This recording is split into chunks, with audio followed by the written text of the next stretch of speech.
فرزند زہرا یہ حالات برے ہیں.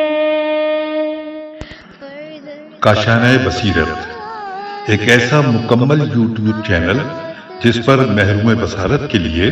بالخصوص اور تمام افراد کے لیے بالعموم سینکڑوں کی تعداد میں اسلامی کتب دستیاب ہیں.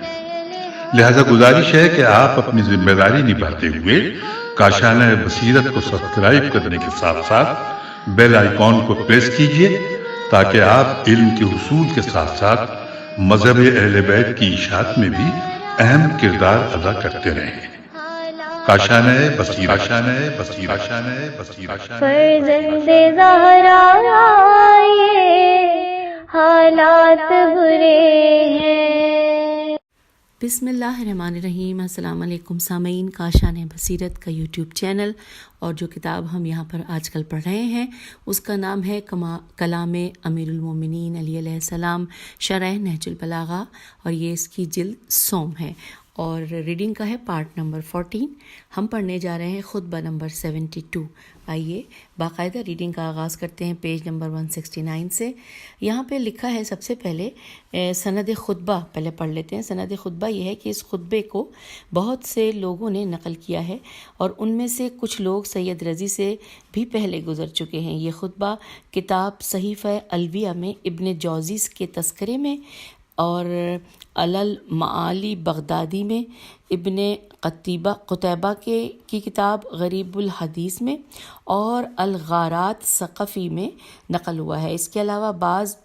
راویوں نے اس کے جملوں کا ذکر کرنے کے ساتھ ساتھ اس کی تفسیر بھی کی ہے، جیسے کہ ابن اسیر نے نہایت میں اور زمخشری نے فائق میں اور ابن منظور نے لسان العرب میں تفسیر کی ہے. حوالہ نوٹ کیجیے مصادر نہج البلاغہ جلد نمبر 2 صفحہ نمبر 70. اور اب مزید تفصیلات جانتے ہیں. اس خطبے کے حوالے سے لکھا ہے کہ اس خطبے میں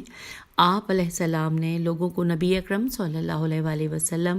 پر درود بھیجنے کی تعلیم دی ہے اور صفات خدا اور رسول صلی اللہ علیہ وآلہ وسلم کا ذکر کیا ہے. اور اب ہیڈنگ آ گئی ہے خطبہ ایک نگاہ میں. آئیے خطبے کے بارے میں تفصیلات جانتے ہیں. لکھا ہے کہ یہ خطبہ 3 حصوں پر مشتمل ہے. پہلا حصہ یہ بہت مختصر ہے. خداوند متعال کی صفات بیان ہوئی ہیں جو پیغمبر اکرم صلی اللہ علیہ وآلہ وسلم پر سلام و درود کے سلسلے میں مقدمے کے طور پر ذکر ہوا ہے. دوسرا حصہ پیغمبر اکرم صلی اللہ علیہ وآلہ وسلم پر درود بھیجنے کے طریقے کی تعلیم اور ان بزرگوار کی بہت ساری صفات اور انسانی معاشرے کے لیے ان کی بے مثال خدمات اور بہترین اور سچے آئین عطا کرنے کا ذکر ہوا ہے. حقیقت میں اگر ہم اچھے طریقے سے آپ صلی اللہ علیہ وآلہ وسلم پر درود و سلام بھیجتے ہیں تو یہ حضرت صلی اللہ علیہ وآلہ وسلم کی بے مثال خدمات اور قربانیوں کے سبب ہے. اور اب تیسرے حصے کے بارے میں جانتے ہیں. لکھا ہے کہ اس حصے میں تیسرے والے حصے میں مولا علی علیہ السلام انتہائی اثر انگیز انداز میں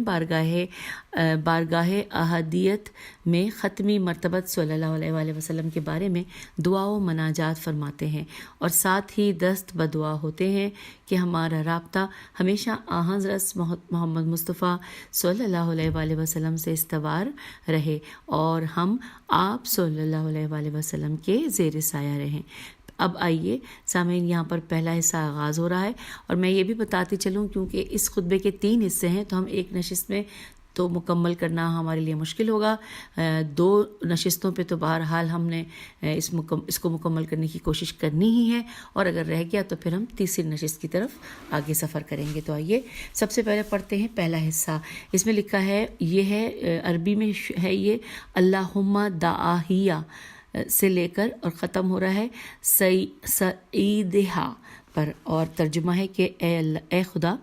اے فرش زمین کے بچھانے والے اور بلند ترین آسمانوں کو روکنے والے اور دلوں کو ان کی بدبخت یا نیک بخت فطرتوں پر پیدا کرنے والے. یہاں پر انورٹڈ کاما کلوز ہوا ہے اور یہاں پر اس حصے میں کیونکہ اس خطبے کو 3 حصوں میں بانٹا ہے، تقسیم کیا ہے. پہلے حصے کی شرح و تفسیر کچھ یوں ہیں، سب سے اس میں ہیڈنگ ہے کہ اے بلند آسمانوں کو سنبھال کر رکھنے والے۔ اب لکھا ہے کہ خطبے کے اس حصے میں امام علیہ السلام خداوند متعال کی صفات بیان کرتے ہوئے فرماتے ہیں کہ اے زمین کا فرش بچھانے والے اور اے بلند آسمانوں کو روک کے رکھنے والے، اے دلوں کو اچھی اور بری فطرت پر پیدا کرنے والے، ان کی خواہش یا تو مصیبت و بدبختی پر ختم ہوگی یا سعادت و خوشبختی پر۔ انورٹڈ کاما یہاں پہ کلوز ہوا ہے۔ لکھا ہے پہلے جملے میں آسمان اور زمین کی خلقت کی طرف اشارہ کیا گیا ہے۔ دانشوروں کے مشہور نظریات کے مطابق ہم جانتے ہیں کہ اس دنیا کے سیاروں اور آسمان کی شکل و صورت کی خلقت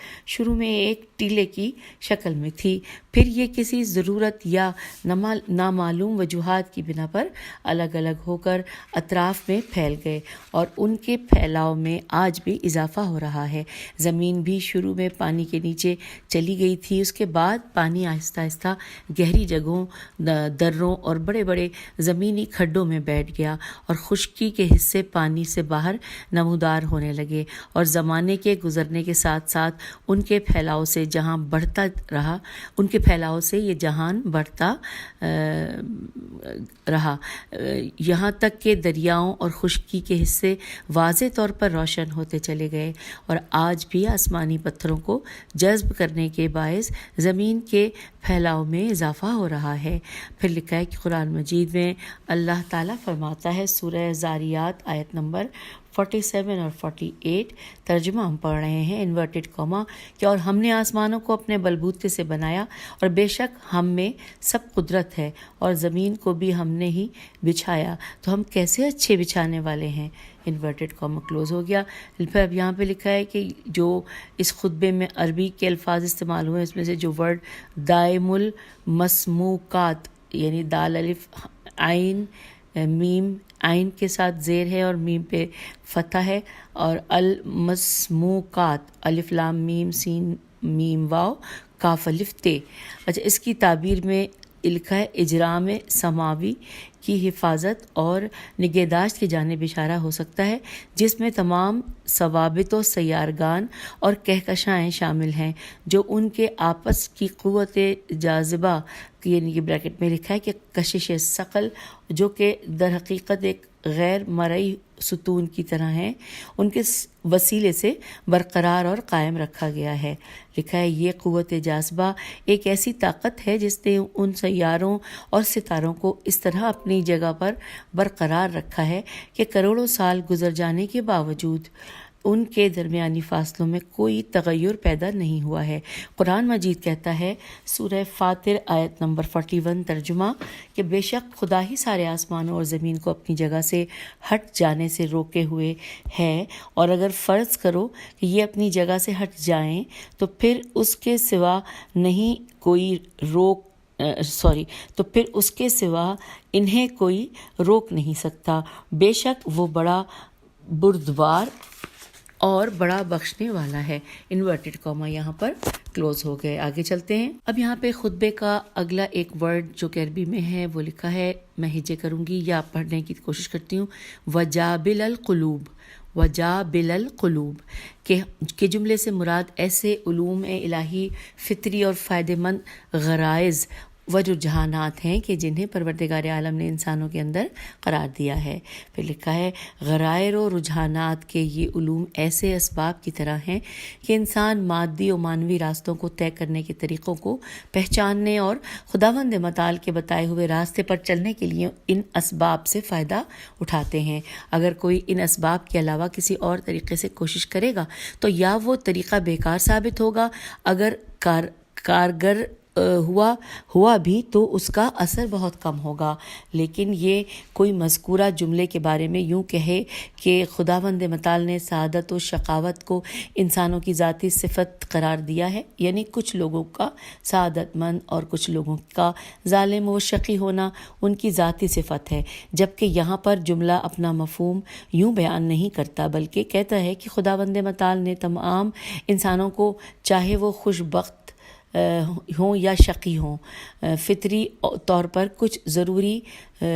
ازائر عین غرائر غین ر الف حمزہ ر غرائر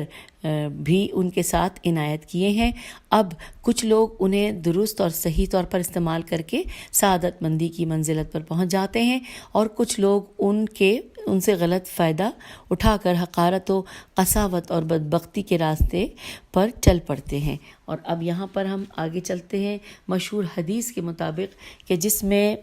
فرماتے ہیں، ترجمہ ہم پڑھیں گے اور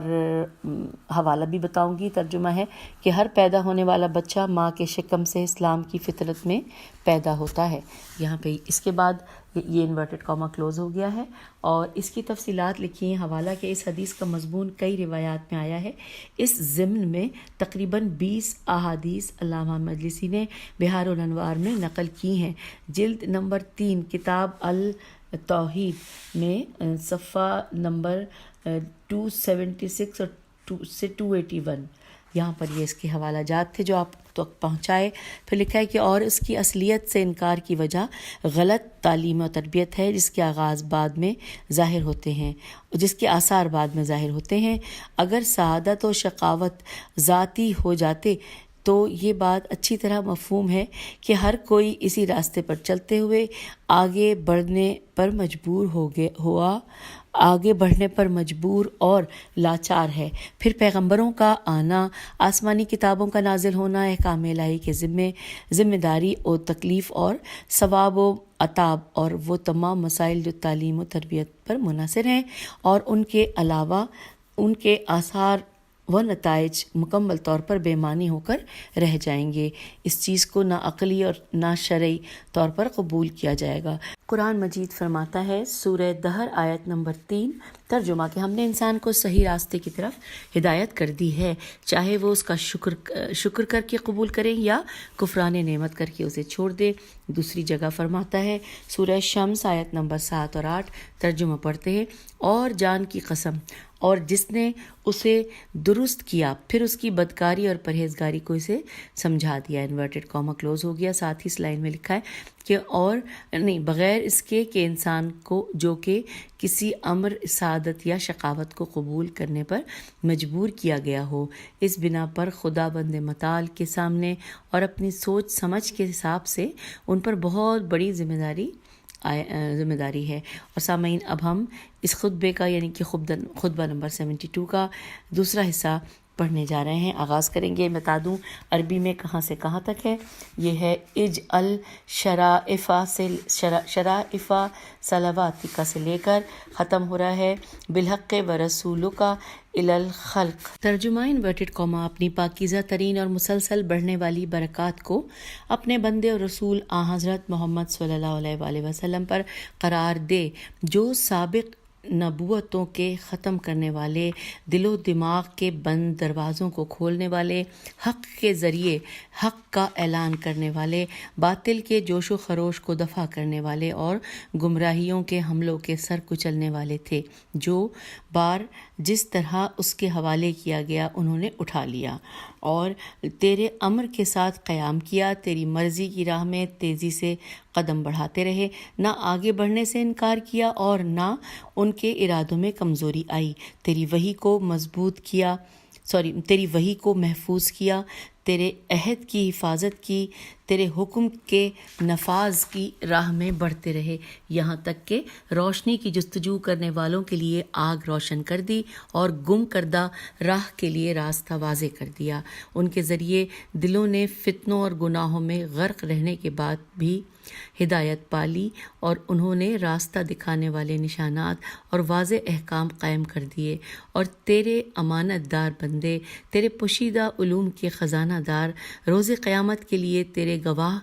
حق کے ساتھ بھیجے ہوئے اور مخلوقات کی طرف تیرے نمائندے تھے۔ انورٹڈ کاما یہاں پر ترجمہ مکمل ہوا اس خطبے کے دوسرے حصے کا یعنی خطبہ 72 کے۔ اور اب شرح و تفسیر پڑھتے ہیں۔ لکھا ہے پیغمبر اکرم صلی اللہ علیہ وآلہ وسلم پر درود و سلام، یہ سب سے پہلے یہاں پہ ہیڈنگ ہے۔ لکھا ہے یہاں پر آگے کہ امام علیہ السلام نے اس وسیع خطبے میں پیغمبر اسلام صلی اللہ علیہ وآلہ وسلم کی ذات پر برکات الہی کی کثرت کے ساتھ بہترین درود درود و سلام بھیجا ہے اور 20 سے زیادہ اوصاف حمیدہ کے ذریعے حضرت صلی اللہ علیہ وآلہ وسلم پر درود و سلام بھیجا ہے۔ مولا فرماتے ہیں کہ سب سے پہلے کہ اجعل شرائفہ، پروردگار اپنی پاکیزہ ترین رحمتیں اور بڑھنے والی بہترین برکتیں اپنے بندے اور رسول صلی اللہ علیہ وآلہ وسلم پر نازل فرمائے، انورٹڈ کاما کلوز لکھا ہے۔ یہاں پر کس پروردگار نہیں صلوات پروردگار کی نہ ختم ہونے والی رحمتیں ہیں اور برکات میں خداوند متعال کی گوناگون نعمتیں شامل ہیں، اور درود و برکات کا مجموعہ اتنا وسیع ہے کہ کوئی سعادت اور نیکی اس سے باہر نہیں ہے۔ اس حصے میں حضرت امام علی علیہ السلام نے اپنی گفتگو میں اوصاف پیغمبر اکرم صلی اللہ علیہ وآلہ وسلم کے ضمن میں اہم ترین اور مشہور 2 صفات بیان کی ہیں۔ پہلی صفت پہلا عبودیت کا مسئلہ یعنی اللہ کی بندگی اور اس کی پرستش، دوسری صفت رسالت ہے۔ پھر لکھا ہے کہ صفحہ نمبر 175 پہ ہم آ گئے کہ ایک انسان کا پروردگار عالم کے سامنے سر تسلیم خم کرنا فخر کا مقام ہے کہ اس ذات کو تمام چیزوں کا مالک جانے اور اپنی بینائی اور سماعت کو اس کے تابع فرمان بنا دے، یہاں تک کہ جو کچھ ظاہراً اس کے ہاتھ میں ہے اسے اپنے پاس اللہ کی امانت سمجھے اور خوشنودی پروردگار کو حاصل کرنے کی زیادہ سے زیادہ کوشش کرے اور خود کو اس ذات بابرکات کے سپرد کر دے، جس طرح سے امیر المومنین علیہ السلام خداوند متعال کی بارگاہ میں فریاد کرتے تھے۔ آئیے یہ فریاد کا ترجمہ پڑھتے ہیں کہ خدایا میرے لیے یہی عزت کافی ہے کہ میں تیرا بندہ بن کر رہوں، اور میرے لیے یہی فخر کافی ہے کہ تو میرا پروردگار ہے۔ حوالہ ہے بحار الانوار جلد نمبر 74 اور صفحہ نمبر 400۔ اب تیسری صفت یہاں پہ لکھی ہے کہ الخاتم لما سبقہ، کہ ایسے پیغمبر جو تمام انبیاء میں آخری نبی و رسول ہیں۔ یہاں لفظ ما، میم الف ما،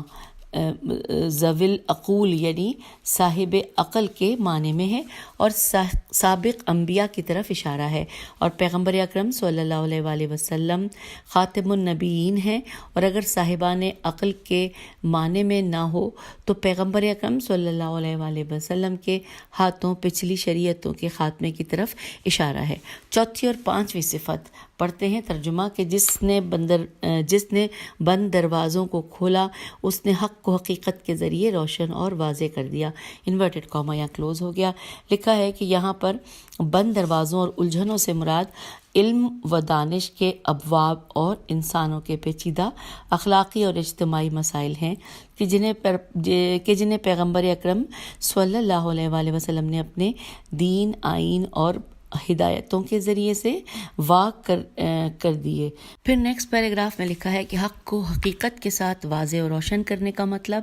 ممکن ہے ان معجزات کی طرف اشارہ ہو کہ جنہوں نے پیغمبر اکرم صلی اللہ علیہ وآلہ وسلم کی حقانیت کو واضح طور پر بیان کیا، یا رسول خدا صلی اللہ علیہ وآلہ وسلم کے ان منطقی بیانات کی طرف اشارہ ہو سکتا ہے کہ جن میں حقائق کی شرح کی گئی ہے، یا ان مشکلات سے مراد وہ جنگیں اور غزوات ہیں کہ جن میں دشمنان اسلام کو دور کر دیا تاکہ حق کی اصلی صورت کو دیکھ سکیں، یا ایسی مثالیں ہیں جو ایک دوسرے کی حقیقت کو واضح کر دیتی ہیں، جیسے کہ بعض آیات قرآنی کی مدد سے دیگر بعض آیات کی تفسیر ہوتی ہے، اور اس بات میں بھی کوئی اشکال نہیں ہے کہ اگر ذکر شدہ چاروں معنی یہاں پر جمع ہو جائیں۔ اب چھٹی اور ساتویں صفت لکھی ہے کہ انورٹڈ کاما وہی ہستی ہے کہ جس نے باطل طاقتوں کے شور شرابے کو دبایا اور گمراہوں کے حملوں کو شکست سے دوچار کر دیا، انورٹڈ کاما کلوز۔ اب لکھا ہے کہ ایک عمدہ مطلب یہ ہے کہ باطل کو شور شرابے اور گمراہی کو حملوں سے تعبیر کیا ہے، ان میں سے ہر ایک ان کے عمل سے مطابقت رکھتا ہے۔ باطل شور شرابہ کرتا ہے اور گمراہ بھی نہتے لوگوں پر حملہ کرنے کے راستے تلاش کرتا ہے۔ آٹھویں توصیف میں جو کہ در حقیقت درود کا تقاضا کیے جانے کی علت ہے، مولا فرماتے ہیں کہ کما ہم ملا فض طلع، یعنی کہ ساتھ ترجمہ اس کا لکھا ہے کہ ان تمام خرابیوں کے باوجود ہمت و جرت اور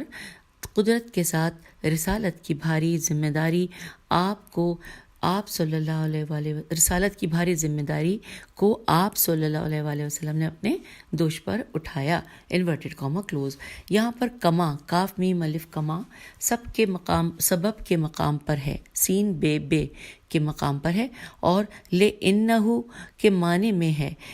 حقیقت میں اس بڑی ذمہ داری کو قوت و قدرت کے ساتھ برداشت کرنا پیغمبر اکرم صلی اللہ علیہ وآلہ وسلم کی اہم ترین خصوصیات میں سے ایک ہے، جن کی وجہ سے ان پر بہترین طریقے سے درود بھیجا جاتا ہے۔ اب لکھا ہے 9ویں اور 10ویں صفت، لکھا انورٹڈ کاما میں ترجمہ پڑھ رہے ہیں کہ حضرت صلی اللہ علیہ وآلہ وسلم نے تیرے حکم پر قیام فرمایا اور تیری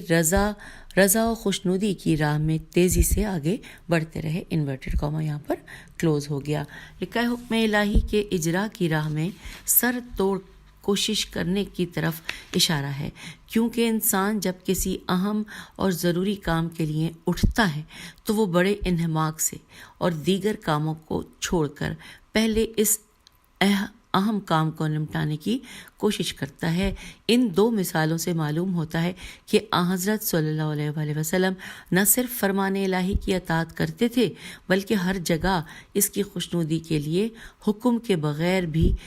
جب کوئی بھی آپ صلی اللہ علیہ وآلہ وسلم پر ظاہر ہوتی تو آپ اس کام کو انجام دینے کے لیے تیزی سے اس کی طرف بڑھتے تھے۔ اور 11ویں اور 12ویں صفت یہاں پر ترجمہ ہم پڑھیں گے،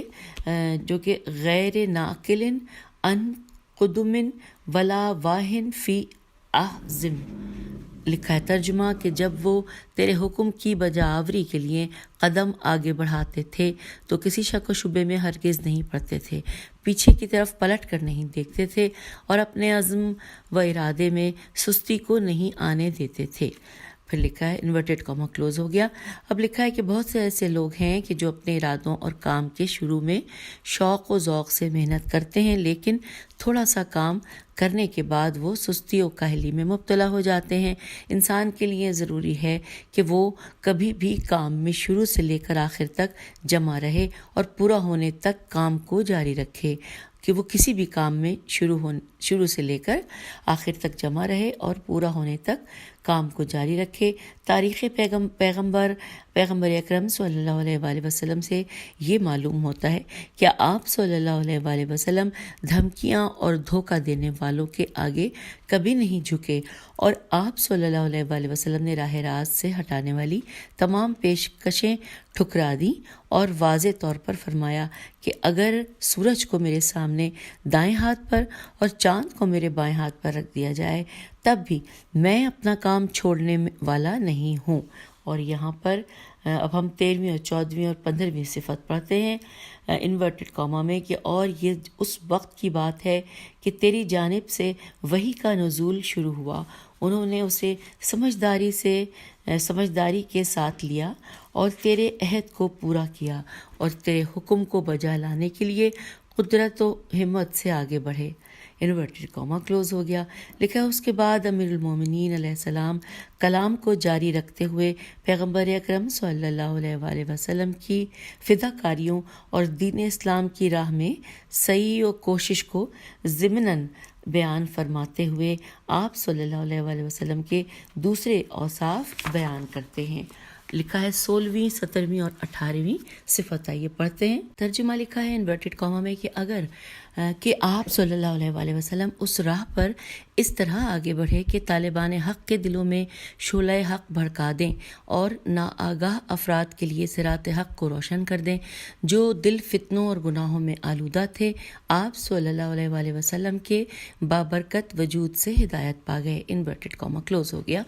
اس کلام میں دین اسلام کی ہر سمت و جہت میں تیزی سے پیش رفت اور پھیلاؤ کی جانب اشارہ ہے۔ جزیرہ عرب جو کفر و شرک کا گہوارہ اور جہالت و ظلم کی کان تھا، وہاں دین اسلام کی صورت سین رے عین تے کے ساتھ قبولیت کی تصدیق ہر وہ شخص کرے گا جو تاریخ اسلام سے معمولی سی آگاہ بھی رکھتا ہے، حتیٰ کہ دشمنان اسلام بھی اس کا اعتراف کرتے ہیں، اور جن کے دل فتنہ و فساد اور گناہوں سے آلودہ تھے، آپ صلی اللہ علیہ وآلہ وسلم کے وجود مبارک اور ہدایت کی وجہ سے راہ راست پر آتے گئے۔ جزیرہ عرب جو کفر و شرک اور جہالت و ظلمت کا گہوارہ تھا۔ گفتگو میں ہر طرف اسلام کی تیزی سے پھیلنے کی طرف اشارہ ہے۔ کوئی بھی ایسا شخص جو اسلام کی تاریخ کے بارے میں تھوڑی سی بھی معلومات رکھتا ہو وہ اس بات کی تصدیق کرے گا۔ اس بات کا دشمنان اسلام بھی اعتراف کرتے تھے۔ اب لکھا ہے 19ویں صفت۔ ترجمہ ہے انورٹڈ کاما میں کہ آپ صلی اللہ علیہ وآلہ وسلم نے حق کو واضح کرنے والا پرچم بلند کیا اور اسلام کے نورانی احکام کا اجرا کیا، انورٹڈ کاما کلوز ہو گیا۔ لکھا ہے حقیقت میں یہ اس لیے بیان ہوا ہے کہ معرفت کی راہ اختیار کرنے والے افراد خطا اور غلطی سے بچیں اور بے راہ روی اختیار نہ کریں۔ حق کے راستے میں جگہ جگہ رہنمائی کے لیے جھنڈے اور علامات نصب ہو جائیں تاکہ تمام شاہراہوں کی تاریکی کو اسلام کی نورانیت سے روشن کیا جائے۔ یہ وہ کام تھے جو رسول اللہ صلی اللہ علیہ وآلہ وسلم نے انجام دیے اور ہر حقیقت کے لیے ایک نشانی قرار دے کر ان کی حفاظت کے لیے محافظ معین فرمائے۔ ان میں سے بہت سے احکام جیسے 5 وقت کی نمازیں اور نماز جمعہ اپنی مخصوص شان و شوکت کے ساتھ اور خداوند متعال کے گھر کی زیارت یعنی حج بیت اللہ زندہ مثالیں ہیں۔ یہ وہی نشانیاں اور روشن شمع ہیں جو راہ حق پر چلنے والوں کو گمراہ ہونے سے بچاتی ہیں، اور اسی طرح دوسرے احکام مثلاً اجتماعی، تربیتی و سیاسی اور اقتصادی مسائل کے بارے میں بیان فرمایا ہے۔ اس حصے کے آخر میں 5 صفات کا اضافہ کرتے ہیں اور اس طرح پچھلی صفات کو شامل کرتے ہوئے مجموعی طور پر 24 صفات سے ایک نتیجہ اخذ فرمایا جس میں گزشتہ تمام مباحث کی جانب اشارہ ہے۔ فرماتے ہیں مولا، انورٹڈ کاما میں ہم ترجمہ پڑھ رہے ہیں کہ پروردگار بے شک یہ تیرا قابل اعتماد اور امین بندہ ہے، یہ تیرے علمی خزانوں کا امانت دار ہے اور تیرے روز آخرت کا گواہ ہے، اور لوگوں کو تیرے حکم اور حقائق کی طرف شوق دلانے والا ہے، اور مخلوقات کی طرف تیرا بھیجا گیا رسول صلی اللہ علیہ وآلہ وسلم ہے۔ انورٹڈ کاما کلوز ہوا۔ ان 5 صفات میں بعض مقدمہ ہیں اور بعض ایک دوسرے کا نتیجہ ہیں۔ ان میں خداوند متعال کا امین اور خزانہ دار ہونا،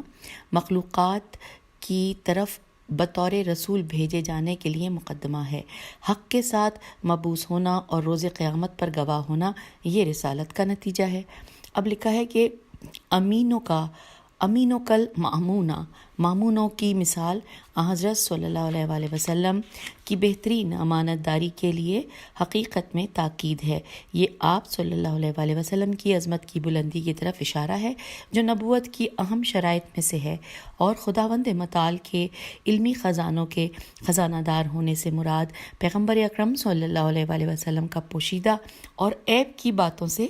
آگاہ و مطلع ہونا ہے، جیسا کہ ہم نے ان چیزوں کو ان کے مخصوص مقام پر بیان کیا ہے کہ پیغمبروں اور اماموں کو غیب کی باتوں سے آگاہ ہونا نہایت ضروری ہے، اس کے بغیر وہ اپنے پیغام کو مکمل طور پر لوگوں تک نہیں پہنچا سکتے۔ قرآن مجید فرماتا ہے سورہ جن آیت نمبر 26 سے لے کر 28 تک، آئیے ترجمہ پڑھتے ہیں۔ انورٹڈ کاما، خداوند متعال غیب کا حال جاننے والا ہے، کسی کو بھی غیب کے پوشیدہ راستوں سے آگاہ نہیں کرتا مگر اپنے جس پیغمبر کو پسند فرمائے اس کے دائیں بائیں محافظ مقرر کر دیتا ہے تاکہ یہ دیکھ لے کہ اس کے پیغمبروں نے اپنے پروردگار کے پیغامات اچھی طرح پہنچا دیے ہیں۔ انورٹڈ کاما یہاں پر کلوز ہوا۔ اب یہاں پر مزید اس کو سمجھایا گیا ہے، لکھا ہے وشہیدوں کا یوم الدین کا جملہ قرآن مجید میں بیان کردہ ان مطالب کی طرف ہے کہ پیغمبر اکرم صلی اللہ علیہ وآلہ وسلم امت کے اعمال پر گواہ اور تمام امتوں کے گواہوں پر بھی گواہ ہیں۔ اشارہ ہے انورٹڈ کاما میں یہاں پر کہ جو عربی ہے اس کا ہم ترجمہ پڑھیں کہ اور اسی طرح ہم نے تمہیں درمیانی امت قرار دیا تاکہ لوگوں پر گواہ بن جاؤ، اور رسول صلی اللہ علیہ وآلہ وسلم تم پر گواہ ہیں۔ اور پھر لکھا ہے کہ اور انورٹڈ کاما اور قیامت کے دن ہم ہر گروہ کے خلاف انہی میں کا ایک گواہ اٹھائیں گے اور پیغمبر آپ کو ان سب کا گواہ بنا کر لے آئیں گے، انورٹڈ کاما کلوز ہو گیا، اور یہ ہے سورہ بقرہ کی آیت نمبر 143۔ پھر اس کے بعد آگے چلتے ہیں، یہاں پہ لکھا ہے کہ نہیں، پہلے والی جو پڑھی وہ سورہ بقرہ کی آیت نمبر 143 تھی، اور اس کے بعد جو پڑھی ہے وہ ہے سورہ نحل کی آیت نمبر 89۔ پھر آئیے آگے چلتے ہیں، لکھا ہے کہ جہاں تک گواہی دینے کی بات ہے تو وہ مقام علم و آگہی کی آخری منزل ہے، اور یہ پیغمبر اکرم صلی اللہ علیہ وآلہ وسلم کے علم غیب اور پوشیدہ رازوں سے آگاہی پر خود ایک دلیل ہے۔ یہاں پر اس خطبے کا دوسرا حصہ مکمل ہو گیا۔ سامعین، ہم تیسرے حصے کو اگر ابھی شروع کریں گے تو ہم اس ٹائم پہ مکمل نہیں کر پائیں گے، کیونکہ اس تیسرے حصے میں کم از کم 7-8 صفحات ہیں، جو کہ بلکہ 10 صفحات ہیں جو ہم نے ابھی مل کے پڑھنے ہیں۔ تو میں اس نشست پہ آپ سے اجازت چاہوں گی، اور یہ خطبہ نمبر 72، اس کے تیسرے حصے کو ہم اگلی نشست میں یعنی کہ پارٹ نمبر 15 میں مل کر پڑھیں گے۔ اب اجازت دیجیے، خدا حافظ، فی امان اللہ۔